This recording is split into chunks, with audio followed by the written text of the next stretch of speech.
Vous écoutez MIC Radio. Un son qui réveille vos émotions. Ici, votre flamme se ranime. MIC Radio, les tam-tams de l'Éternel.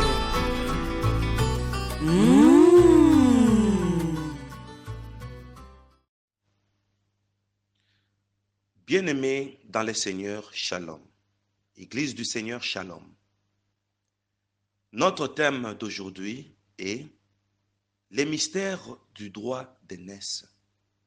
Et notre sous-thème est Léa, la moins aimée par Jacob.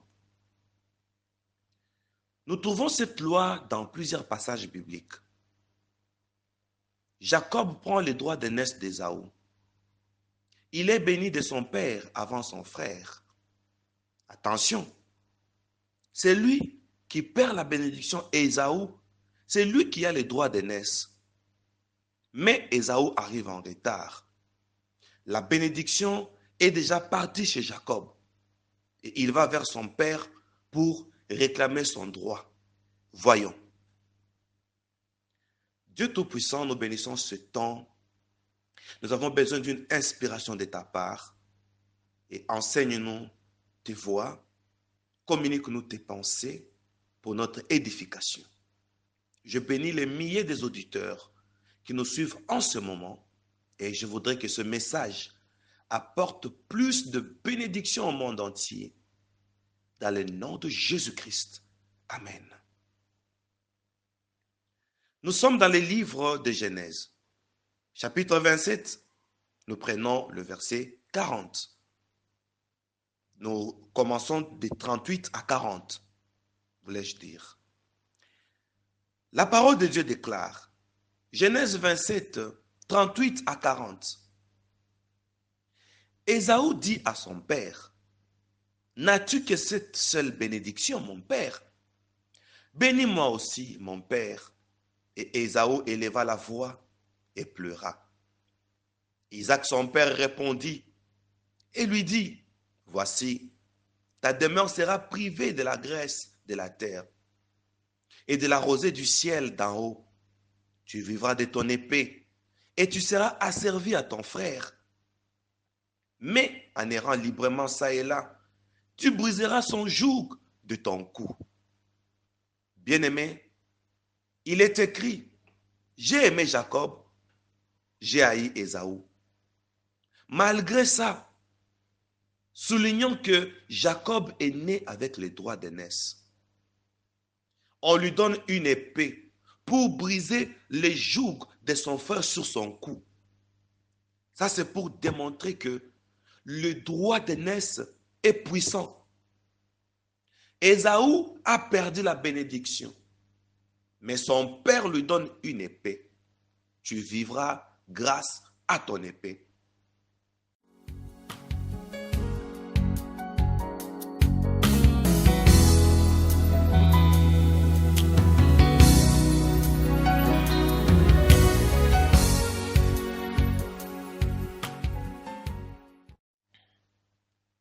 Bien-aimés dans le Seigneur, ça c'est une prophétie qui nous fait voir.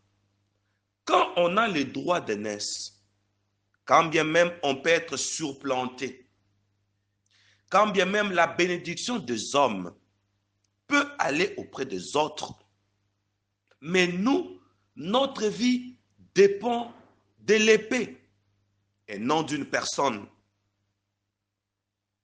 Gloire à Jésus. Ici, Jacob a pris la bénédiction destinée pour Ésaü. Mais maintenant, le père donne à Ésaü l'aîné, qui avait les droits d'aînesse, quoi qu'il l'avait perdu par la ruse de Jacob. Mais il reçoit quand même une épée. Et l'épée, c'est la prophétie de la parole de Dieu. Quand on est aîné, on a la puissance de la parole de Dieu. Et cette parole peut veut nous donner la capacité de briser les jougs des autres sur notre cou.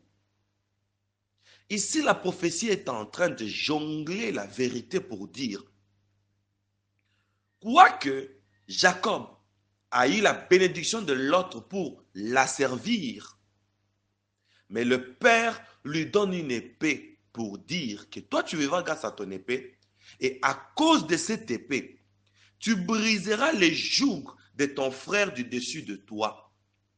Pour dire que Ésaü n'avait pas réellement perdu. D'ailleurs, Jacob a été béni d'Isaac son père. Là où Jacob est parti, directement, il est devenu le boy, le domestique de son beau-père. Il a travaillé 7 ans, gardant les troupeaux, pour qu'il trouve une femme, Rachel. On lui fait une ruse, on lui donne Léa. Il travaille encore 7 ans. On lui donne enfin Rachel. Ça fait 14 ans. Et il travaille encore 6 ans à l'occasion de rien. 20 ans sont passés. Quelqu'un qui vient d'être béni, directement, il se retrouve au service de son beau-père pendant 20 ans pour dire que c'est seul Dieu qui bénit. La bénédiction de l'homme pour laquelle nous nous battons, c'est-à-dire, nous avons besoin que les hommes nous soutiennent, que les hommes nous aident. Nous avons besoin, nous comptons sur les personnes. Nous avons besoin qu'on nous fasse justice par les hommes. Cette prophétie est en train de dire, la vraie justice est dans la parole de Dieu, c'est ça la loi. Et c'est cette loi qu'on a donnée à Ésaü. Mais dans plusieurs prédications, dans plusieurs versions, Ésaü est le fautif. Maintenant, quel est le mal qu'a fait Ésaü? Parce qu'il est venu en retard, mais il cherchait un gibier pour son père. Tandis que Jacob, lui, a pris une bête qui était dans la bergerie de la maison, d'après l'ordre de Rebecca. C'est ce qui s'est passé.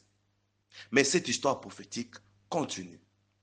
Nous sommes dans le livre de Genèse, chapitre 29, nous allons prendre le verset 15 jusqu'à 18. Puis Laban dit à Jacob, parce que tu es mon parent, mais serviras-tu pour rien? Dis-moi quel sera ton salaire. Or, Laban avait 2 filles. L'aînée s'appelait Léa et la cadette Rachel. Léa avait les yeux délicats, mais Rachel était belle de taille et belle de figure. Jacob aimait Rachel et il dit, je te servirai 7 ans pour Rachel, ta fille cadette.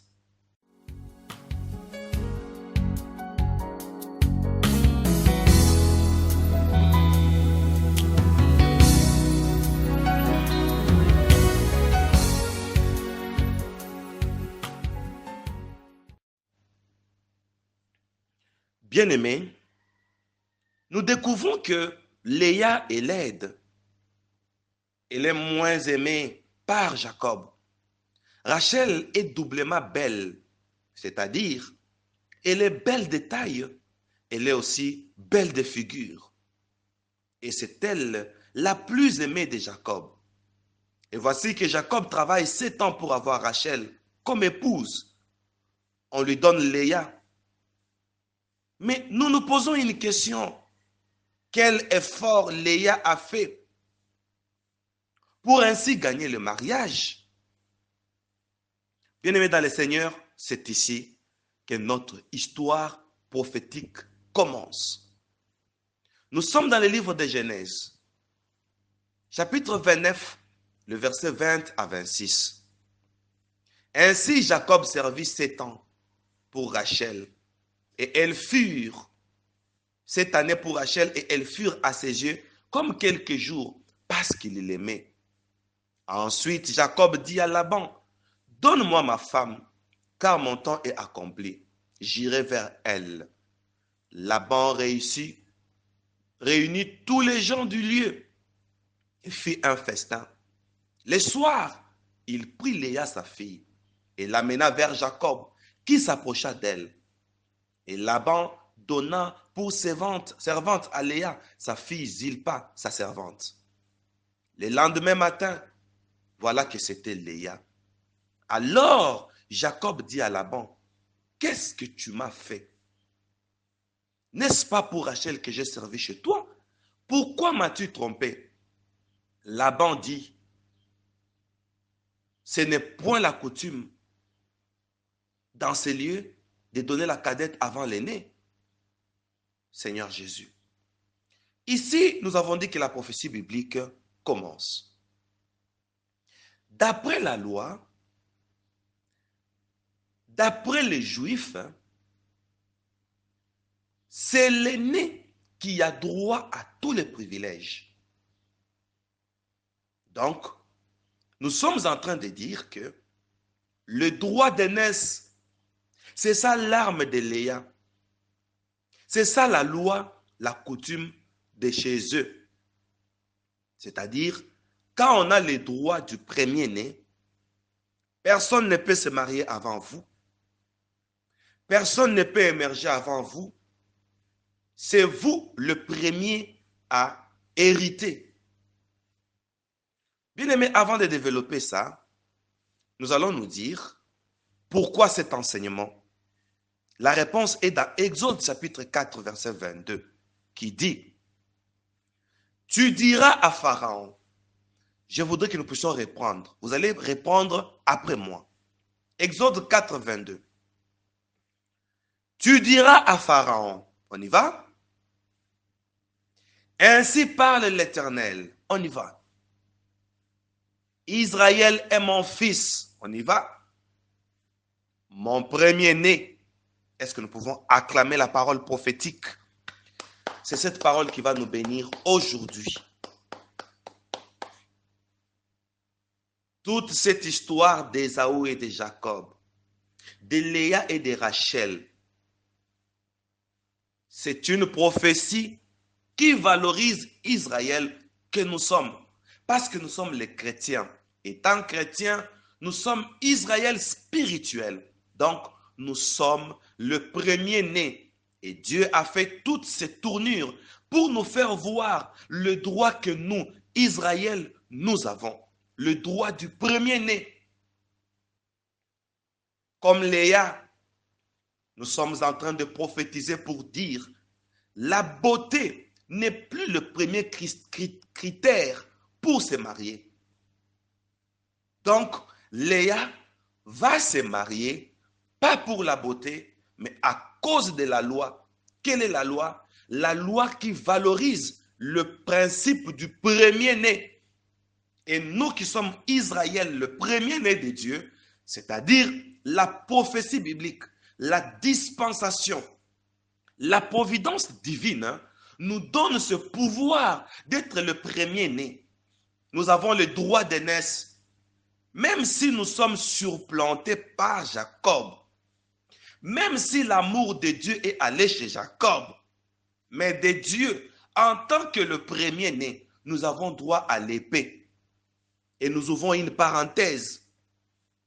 Jésus, avant de venir sur la terre, la Bible déclare, il s'est fait le premier-né d'entre plusieurs frères. Et dans Apocalypse, quand il ouvre la bouche, on voit une épée sortir de sa bouche. Voilà les deux armes d'Ésaü. Ésaü est le premier-né et son père Isaac lui donne une épée. Et Jésus est venu avec les deux armes. Il s'est fait le premier-né et dans sa bouche, il y a eu une épée. Ça, c'est l'image d'Ésaü pour dire, quoi qu'haï, quoi que marginalisé, quoi que déconsidéré, mais nous avons des facteurs qui nous mettront toujours au premier plan. Gloire au Seigneur. C'est pourquoi Jésus, mal aimé, mais il fut accepté par le monde entier. La Bible dit, Jésus a été cru dans le monde quand il a prêché aux gentils. Et il fut élevé dans la gloire, malgré la crucifixion. Quoi qu'il était malmené, quoi qu'il était enseveli même, Jésus est revenu à la vie. il est revenu dans la gloire. Jésus est ressuscité. Pourquoi? Parce qu'il a le droit d'aînesse.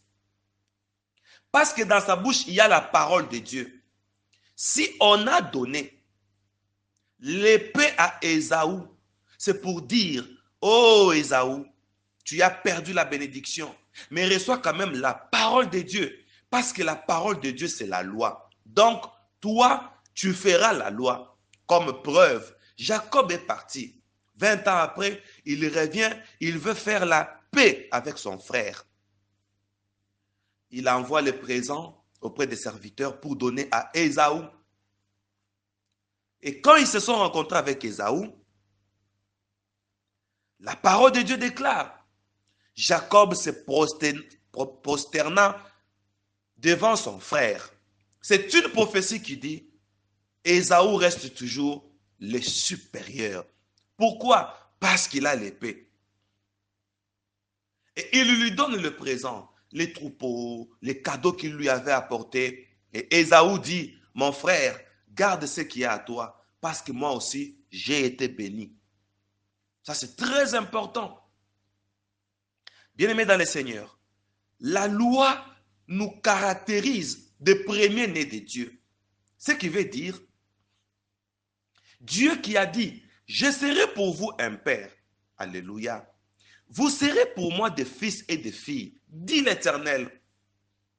C'est seulement le père qui connaît la position de ses enfants. Laban, le père de Léa, a vu que Léa était mal aimée. Mais Laban connaissait la loi de chez eux. D'après la loi, cette fête-là était pour Léa. Donc, tous les invités qui étaient venus, ils étaient venus pour Léa sans savoir que Rachel n'aura pas ce mariage. Même Léa ne savait pas que les invités qui étaient là pour lui. Alors, je suis en train de dire à quelqu'un qui m'entend, toutes les personnes qui t'ont dévancé, mais n'étant pas des chrétiens, ils ne sont pas les premiers-nés. Donc, ils t'ont dévancé pour faire ta publicité. Les gens venaient pour Rachel, mais ils ne savaient pas qu'ils venaient en faveur de Léa. Donc, Rachel a fait la publicité de Léa sans se rendre compte. Pendant que Rachel était en train d'être apprêtée, en train d'être maquillée peut-être, si ça se faisait en ce temps-là, on pouvait poser une question à Léa. Qu'est-ce qui se passe chez vous? Léa pouvait dire, c'est le mariage de ma sœur, alors que c'était son mariage. Tout ceci, c'est le père qui connaissait le secret. Pour dire, toi qui m'entends, bien-aimé, tu as un père, alléluia, qui a fait de toi aussi un premier-né, une fille aînée, un fils aîné. Tu diras à Pharaon, ainsi parle l'Éternel, Israël est mon fils, mon premier-né. Et là, quand Dieu rappelle ça à Pharaon, ça c'est une lettre de Dieu envoyée à Pharaon par Moïse. Et Moïse, quand il est parti, il a dit à Pharaon, attention, Israël est le premier-né de Dieu. Quand on est premier-né de Dieu, c'est la loi qui crie. À partir de cette phrase, Israël a pris le dessus sur Pharaon. C'est ainsi que Pharaon pouvait faire sortir les serpents. Moïse et Aaron pouvaient faire sortir aussi un serpent qui devait avaler les serpents de Pharaon. Pourquoi? Parce que Pharaon faisait face à un premier-né qui est Israël. Et quand on est premier-né, personne ne peut nous dévancer. Personne ne peut être en avant-plan que nous. C'est ce qui s'est passé avec Léa. Voilà la force de Léa. La force de Léa n'était pas liée à sa beauté, parce qu'elle avait les yeux ternes. C'était déjà un défaut. Les yeux ternes, ce sont les yeux mal positionnés. Un œil qui regarde à gauche, l'autre œil qui regarde à droite. C'est ça les yeux ternes, les yeux délicats. Mais malgré la délicatesse de ses yeux, le mariage était pour elle. C'est une prophétie qui nous dit, malgré les défauts que nous avons, même si nous sommes infirmes, malgré la race que nous avons, nous sommes le premier-né. Dieu fera que nous soyons au premier plan parce que c'est la loi qui décide. Alors nous sommes en train de dire, la loi est au-dessus des critères des hommes. Et je m'adresse à toutes mes sœurs, à toutes mes filles dans la foi qui ont été surplantées dans les fiançailles, peut-être parce que l'autre, à cause d'une beauté, d'un privilège, de quelque chose, d'une noblesse peut-être, toi, tu as été mal aimé, toi, tu n'étais pas choisi. Aujourd'hui, la prophétie est en train de te dire, ta taille ne sera pas un obstacle pour ton mariage. Que tu sois mince, que tu sois grasse, que tu sois plus âgé. Je suis en train de dire, tous ces critères, ce sont les critères des hommes. Tu as un père qui voit à ta place. Ton père sait que c'est toi qui dois avoir la première bénédiction parce que tu es le premier-né. Quelle grâce pour nous, nous qui sommes le premier-né de Dieu. Israël, donc à partir d'aujourd'hui, la bénédiction n'est pas liée à ce que nous sommes, bon, ce que nous vivons, mais la bénédiction est liée à la loi. Que nous soyons d'une famille riche ou pauvre, que nous soyons d'une famille démunie ou misérable, quels que soient les milieux dans lesquels nous vivons, la bénédiction doit nous suivre. Voilà pourquoi Jésus, comme la loi dit, il est le premier-né d'entre plusieurs frères. La bénédiction commence au premier-né. Voilà pourquoi Jésus est né.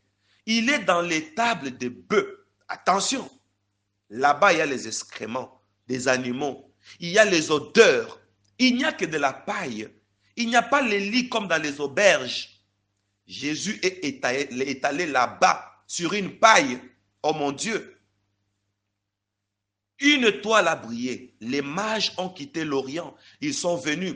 Ils ont dit, où est le roi des Juifs qui vient de naître? Alors que c'était au temps du roi Hérode. Cela a suscité la jalousie d'Hérode. Parce qu'on dit, c'était au temps du roi Hérode. Hérode est roi, mais on lui demande un autre roi. Or, Hérode représentait l'Empire romain. Tandis que Jésus, lui, représentait le royaume des cieux. Donc, il y a deux royautés. La royauté d'Hérode et la royauté céleste de Jésus. Et les présents sont partis, c'est-à-dire les cadeaux, sont partis chez Jésus parce que c'est lui le premier-né d'entre plusieurs frères. La loi s'impose. Alléluia.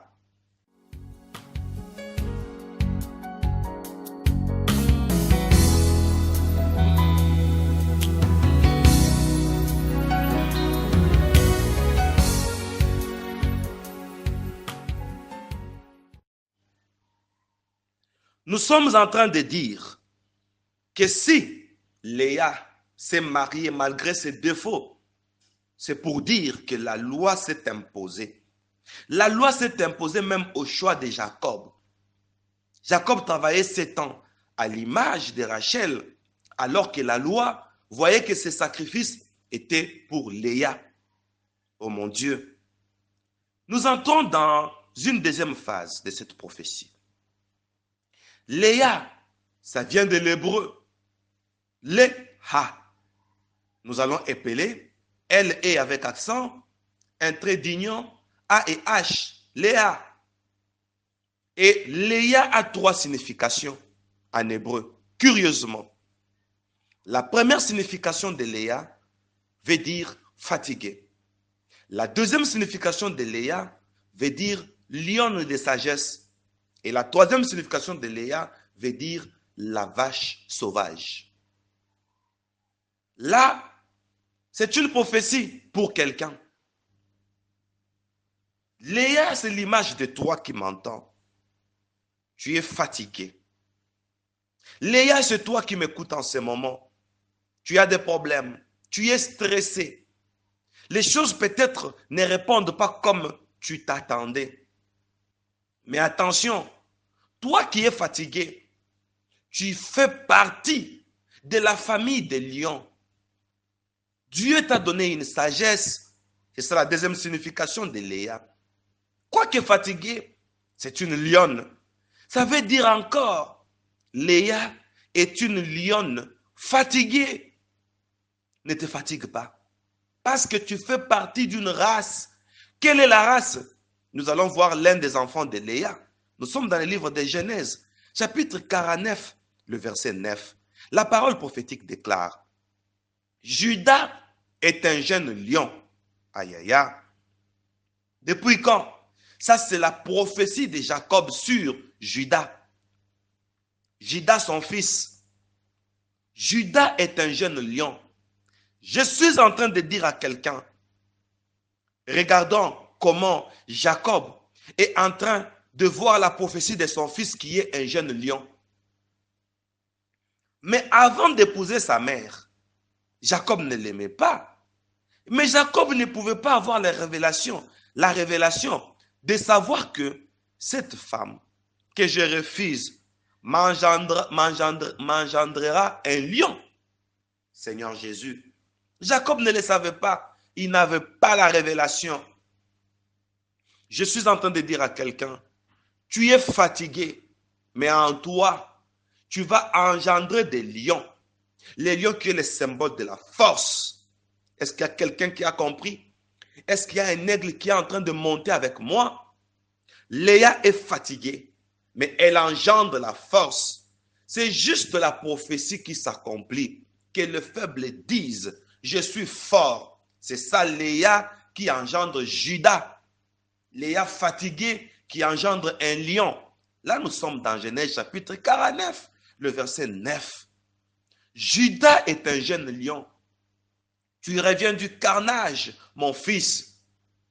Il ploie ses genoux. Il se couche comme un lion, comme une lionne qui les fera lever.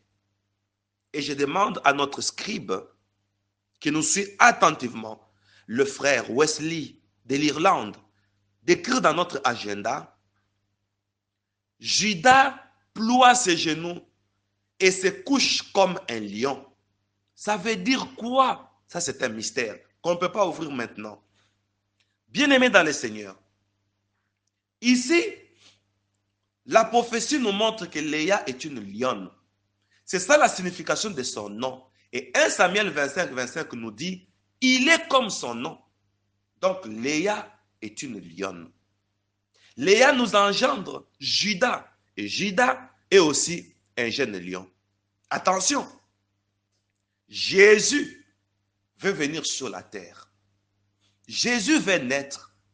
Et il choisit la maison de Jacob, la maison d'Israël, pour faire partie de la famille d'Israël en tant que libérateur, en tant que le successeur de Moïse. Alors, il avait fallu qu'il sorte que d'Israël. Alors, Jésus regarde. Parmi les enfants, les femmes de Jacob, où est-ce que je peux naître? Il regarde Rachel et il regarde Léa. Il cherche maintenant les emblèmes. Attention.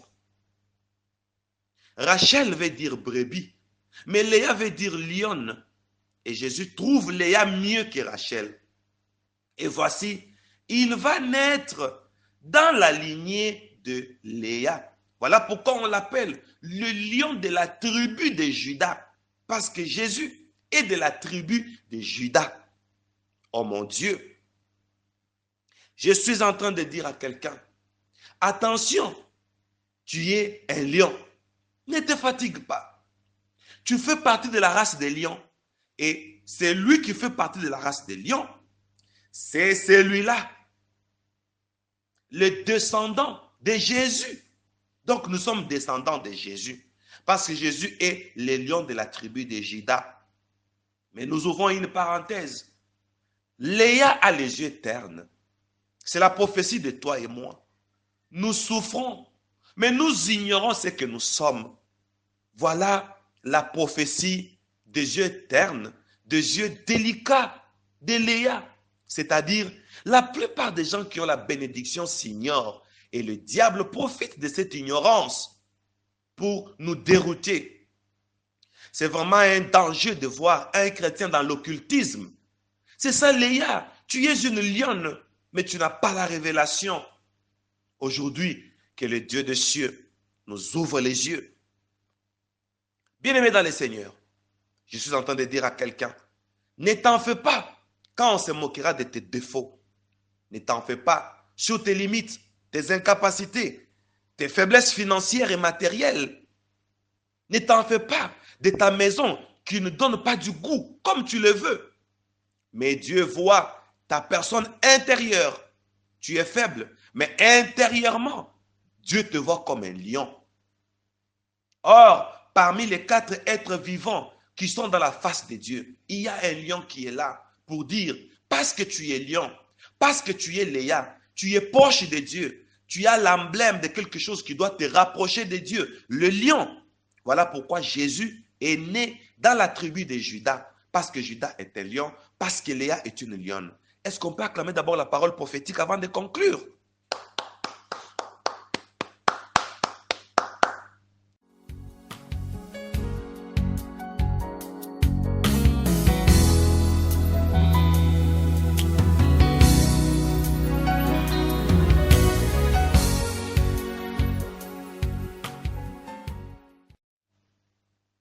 Merveilleux. Dieu voit ta personne intérieure. Tu es une lionne. Tu es sage. Tu es sage. Tu es Léa. Et la troisième signification de Léa, Léa veut dire vache sauvage. Là, c'est encore prophétique. Quoique sauvage, tu es une vache. Attention. On prenait cette bête, on l'attelait et la vache, le bœuf, tirait la charrue.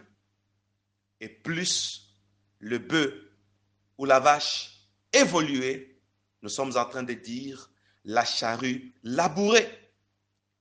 Or, les champs symbolisent l'œuvre de Dieu. Oh mon Dieu, c'est la prophétie qui dit, il y a les gens qui sont fatigués, mais Dieu le voit dans l'œuvre. Tu fais partie de l'œuvre de Dieu pour tout celui qui est dans l'œuvre de Dieu, tout celui qui sert le Seigneur, tout celui qui soutient l'œuvre de Dieu avec ses biens, son argent. Aujourd'hui, la prophétie est en train de te guetter. Léa veut dire vache. Léa est moins aimée, mais elle est choisie par Dieu. C'est la prophétie de ceux-là que la société a marginalisé. La société a moins considéré. Mais Dieu te considère parce que tu es serviteur de Dieu. Dieu te considère parce que tu es servante de l'Éternel. Dieu te considère parce que son œuvre est sauvée, est soutenue à cause de toi. Donc, Dieu va t'utiliser. La bénédiction va te suivre parce que tu es une vache. Et attention, la deuxième signification de la vache donne du lait. Donc, c'est le symbole d'allaitement. C'est toi qui vas allaiter. Tu es laide, mais c'est toi qui vas allaiter. Voilà pourquoi Rachel, en tant que vache, quoique sauvage, c'est elle qui était féconde, la première, parce que c'est une vache. C'est elle qui devait donner du lait. Voyez-vous, c'est pour dire, tu as des qualités intérieures. Ne te néglige pas. Attention, Léa, c'est toi. Alors ne te fatigue pas, parce que Léa veut dire fatigué. Dieu dit, prends courage. Léa veut dire fatigué. Léa veut dire lionne. C'est une prophétie qui dit, tu es fatigué, mais en toi, il y a le processus de la force. C'est quoi? Ta position familiale.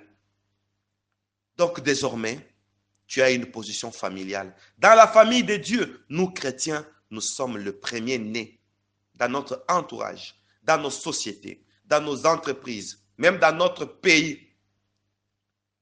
Personne ne peut prospérer avant nous. C'est ce que la loi dit.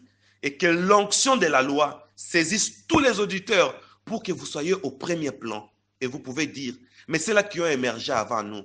La Bible déclare, vous habiterez les maisons que vous n'avez pas bâties. C'est-à-dire, ils ont émergé avant nous pour bâtir pour nous les immeubles. Et j'ai dit au monde entier, aujourd'hui d'ailleurs, j'ai rêvé que j'ai acheté un avion. Je suis en train de dire, les grandes sociétés d'aviation sont là pour nous préparer le terrain afin que nous puissions acheter la société. Soyez tous bénis et recevez la bénédiction du Seigneur Jésus en tant que le premier-né de Dieu. Alléluia. Comme une biche soupire après de courants d'eau. Ainsi, mon âme soupire après toi, ô Dieu.